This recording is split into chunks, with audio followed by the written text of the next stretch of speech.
Indian ஸ்டைலில் பன்னீர் butter masala ஒரு முறை இந்த மாதிரி பண்ணி பாருங்கள். அதுக்கு பன்னீரை க்யூபாக கட் பண்ணிக்கோங்க. அதுக்கப்புறமா ஒரு 4-5 தக்காளி, அதுக்கப்புறமா ஒரு பச்சை மிளகாய், கொஞ்சம் முந்திரி, கொஞ்சம் இஞ்சி, கொஞ்சம் பூண்டு, இதை எல்லாத்தையும் ஜாரில் சேர்த்துக்கோங்க.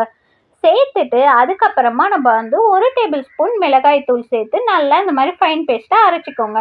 இப்போ வந்து கடாயில் கொஞ்சமாக மஞ்சள் தூள், மிளகாய் தூள், உப்பு சேர்த்துட்டு எண்ணெய் சேர்த்து இந்த மாதிரி மிக்ஸ் பண்ணிவிட்டு பன்னீரை வந்து பொறுமையாக ஃப்ரை பண்ணி எடுங்க. ஸோ உடையாமல் நம்ம வந்து லைட்டாக ஃப்ரை பண்ணி இப்படி எடுத்துக்கலாம். எடுத்ததுக்கப்புறமா இது ஓரமாக இருக்கட்டும். இல்லை பட்டை, ஹோல் ஸ்பைசஸ் சேர்த்துக்கோங்க கொஞ்சம் எண்ணெயில். அதுக்கப்புறமா ஃபைனாக சாப் பண்ண வெங்காயம் ஒரு 4 சேர்த்துக்கோங்க. அதுக்கப்புறமா நம்ம பட்டர் மசாலாவில் என்னால் பட்டர் 1 ஆட் பண்ணிக்கோங்க.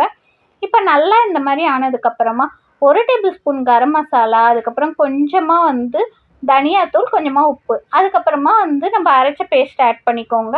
இதை நல்லா மிக்ஸ் பண்ணி எண்ணெய்லாம் பிரிஞ்சு வந்ததுக்கப்புறமா நம்ம வந்து இதில் தேவையான அளவு தண்ணி சேர்த்துக்கலாம். தண்ணி சேர்த்து கொஞ்சம் ஒரு 10 நிமிஷம் மூடி வச்சு கொதிக்க விடுங்க. இந்த மாதிரி ஆனதுக்கப்புறமா நம்ம வந்து ஃப்ரை பண்ணி வச்ச பன்னீரெல்லாம் இதில் சேர்த்துக்கோங்க. சேர்த்துட்டு நல்லா மிக்ஸ் பண்ணிக்கோங்க. இப்போ ஒரு பன்னீர் போட்டு ஒரு 5 மினிட்ஸ் இருந்தால் போதும். அதுக்கப்புறமா நான் கொத்தமல்லி தூவியிருக்கேன். நீங்கள் கஸ்தூரி மெத்தி இருந்தால் கண்டிப்பாக சேர்த்துக்கோங்க. அதான் ஃப்ளேவர் கொடுக்கும்.